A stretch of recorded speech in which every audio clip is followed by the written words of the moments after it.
PCC chief Jitu Patwari का बयान, MP का जनादेश शिवराज जी के नाम पर मिलता था। एमपी में सीएम को पता नहीं किन अधिकारी का कहां उपयोग करना है। तबादला उद्योग बीजेपी राज में चल रहा है। एमपी में 2 शिफ्ट तबादला उद्योग चल रहा है। एमपी में 10 महीने में 73% आईपीएस अधिकारी के तबादले हुए। एमपी में 10 महीने में 68 बार तबादले हुए। वल्लभ भवन में अधिकारी दलालों के माफिया बन गए। 14 मार्च 2 बजे 37 आईपीएस अधिकारियों के तबादले हुए। रात 1 बजे से 2 बजे के बीच तबादले किए जाते हैं। एसपी राहुल लोढ़ा को देर रात हटाया गया क्योंकि उन्होंने बीजेपी नेताओं पर कार्रवाई की। दिल्ली तक तबादलों का धंधा चल रहा है। एमपी में छोटे छोटे समिट हो रहे हैं जिसमें कम पैसे खर्च होते थे। ज्यादा पैसे खर्च करने अब सीएम अपने अधिकारियों के साथ लंदन जा रहे हैं। किसानों के लिए कुछ नहीं किया जा रहा है। 6000 समर्थन मूल्य पर किसानों से फसल नहीं खरीदी जा रही है। विजयपुर में उपचुनाव के दौरान आदिवासियों को पीटा गया, उनके घर जला दिए, फसलों को जला दिया। इसके विरोध में हम कल पूरे प्रदेश में विरोध प्रदर्शन करेंगे। जिले में नई कार्यकारिणी घोषित होगी, आपको जल्द जानकारी दी जाएगी, ऐसा पटवारी का कहना है। स्वर्गीय माधवराव सिंधिया की प्रतिमा के अपमान पर बोले पटवारी, यह अपमान कांग्रेस पार्टी बर्दाश्त नहीं करेगी। ज्योतिरादित्य सिंधिया भाजपा में चले गए, ये उनकी सोच थी, पर माधवराव सिंधिया हमारे कांग्रेस के वरिष्ठ नेता थे, उनका अपमान सहन नहीं किया जाएगा। और फिर रात में ही लिस्ट निकलती है। अब आप देखो 68 बार 10 महीने में 73% आईएएस और आईपीएस बदले गए। 73%, यानी लगभग जितने आईएएस आईपीएस है मध्य प्रदेश में, उसका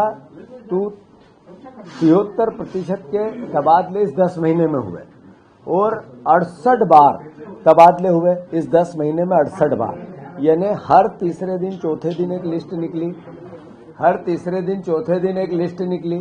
तो मैं समझता हूं कि ऐसे में मुख्यमंत्री जी को मैं आग्रह करना चाहता हूं कि मुख्यमंत्री जी, आप जो ये ट्रांसफर उद्योग चला रहे हैं, जो वल्लभ भवन को आपने अधिकारियों का दलाली का अड्डा बनवा दिया है, जो आप बार बार मैं ये कह रहा था एक प्रशासनिक माफिया है मध्य प्रदेश में, माफियाओं की सरकार है, तो एक प्रशासनिक माफिया है, वो आप इसको सत्यापित करते हैं। आपकी पूरी कहानी अंधेरे की साजिश करने वालों का हिसाब भरी दोपहरी में होगा, और जो करप्शन करके अधिकारी कर्मचारी आ रहे हैं, इन पर कांग्रेस पार्टी पूरी निगाह रखेगी।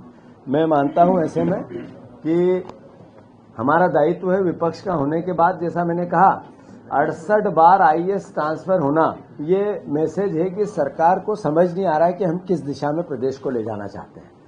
मैं कई जिले के कलेक्टर, 21 जिले ऐसे हैं जहां पिछले साल दिसंबर सरकार बनने के बाद कलेक्टर नहीं बदले गए, पर लगातार उन पर सुई लटकती रही। आज बदलेंगे, कल बदलेंगे, परसों बदलेंगे, नरसों बदलेंगे, और दलाल लगे हुए हैं कि उनसे माल कैसे इकट्ठा हो। अब जैसे मैंने कहा कि रात में ट्रांसफर कैसे हुए, 14 मार्च रात 2 बजे 37 आईएएस के तबादले हुए 14 मार्च के दिन। फिर 4 अगस्त 12 बजे रात को 4 आईएएस 2 आईपीएस के ट्रांसफर हुए। सागर कलेक्टर को भी बदला गया, उन्हें मंत्रालय में अटैच किया गया। फिर 10 अगस्त को रात 1 बजे आईएएस आईपीएसों के तबादले हुए और 8 जिला कलेक्टर और 7 एसपी बदले गए। ये रात में होते, वो कहानी है। फिर 20 अगस्त को रात 12:45 पर 9 सीनियर आईएएस बदले गए, जिसमें आईएएस सुखबीर सिंह मुख्य निर्वाचन आयुक्त बनाया गया था। फिर 10 दिसंबर रात 1:30 पर जिले के एसपी, 3 जिले के एसपी, रतलाम एसपी राहुल लोढ़ा को हटाकर, क्यों हटाया राहुल लोढ़ा को? कि उनने बीजेपी के कार्यकर्ता पे कार्रवाई कर दी। उनको हटाकर इंदौर पुलिस कमिश्नर और 3 एसपी और बदल दिए गए। ऐसे 68 बार अलग अलग मोहन यादव जी ने कई सचिव हटाए, कई मुख्य सचिव हटाए। अब संजय शुक्ला जी, राघवेंद्र सिंह जी अलग अलग विभाग के प्रमुख सचिव होंगे, लेकिन सीएम सचिवालय के भी प्रमुख सचिव होंगे। मतलब इनके पास अधिकारियों का या तो टोटा है या किसी अधिकारी पे भरोसा नहीं है।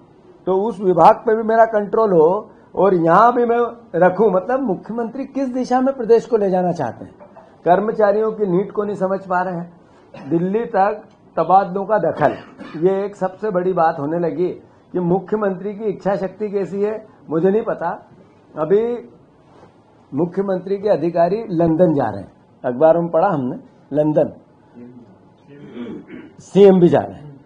तो ये जो अब उनको किसी ने समझाया शायद मुख्यमंत्री को कि ये जो आप जगह जगह छोटी छोटी इन्वेस्टर मीट के तरह के छोटे छोटे इवेंट करते हैं, इसमें खर्चा कम होता है, इसमें बड़ा खर्चा करो, आपकी इमेज बनेगी।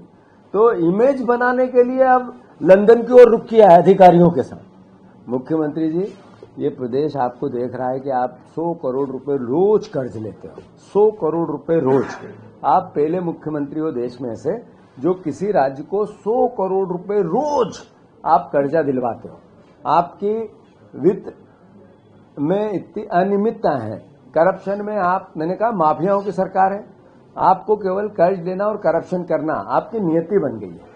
अब लंदन क्यों जा रहे हैं, क्या जा रहे हैं, कितने देशों की जा रहे हैं, कोई एजेंडा है क्या? नहीं, बस भड़ाक से खड़े हुए और लंदन चलो, अब मेरी इमेज वहां पे बनाएंगे और वहां भी धार्मिक भाषण ही देंगे आप, वहां भी उज्जैन के प्राचीन काल और राम और लक्ष्मण की बात करेंगे।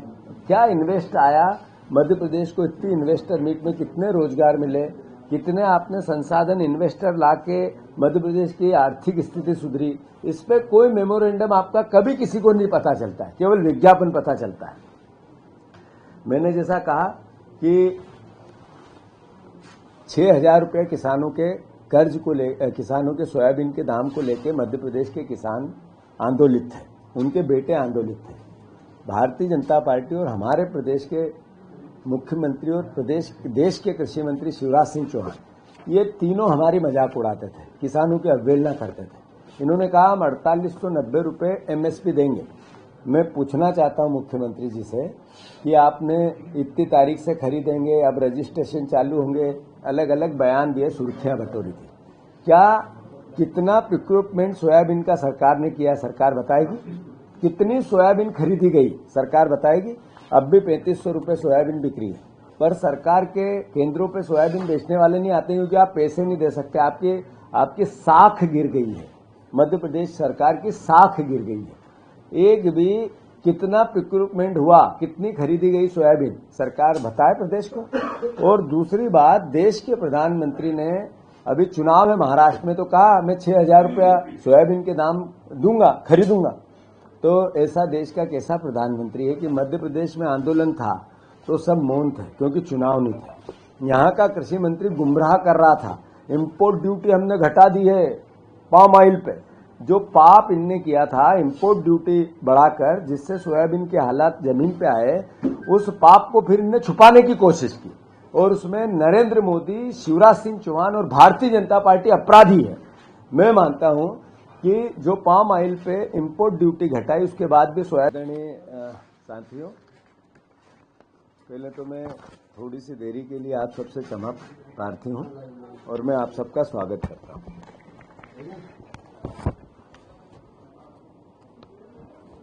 मध्य प्रदेश के मुख्यमंत्री जो जनादेश मिला था वो शिवराज जी के नाम पे मिला था और चूंकि लोकतंत्र की हत्या करने में नरेंद्र मोदी जी को महारत हासिल है, जो हम दो हमारे दो और रंगा बिल्ला की भावना देश में पनपती जा रही है, यानी डिक्टेटरशिप का दूसरा पर्याय बन गया। पर्ची वाले मुख्यमंत्री जी को भेजा गया और पर्ची वाले मुख्यमंत्री जी ने प्रशासनिक दक्षता का एक ऐसा उदाहरण पेश किया कि पूरे देश में किसी राज्य में आज तक नहीं हुआ होगा, किसी देश के किसी राज्य में आज तक नहीं हुआ होगा। मैं मानता हूं कि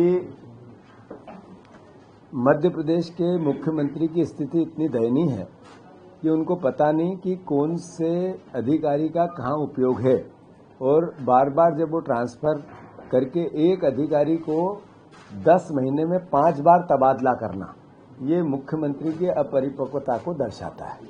मैं मानता हूं कि इन सब के पीछे एक कारण ये है कि मुख्यमंत्री शायद प्रशासनिक दक्षता को समझ नहीं पा रहे हैं और दूसरा कारण है कि तबादला उद्योग, transfer factory Bharatiya Janata party की चल रही है।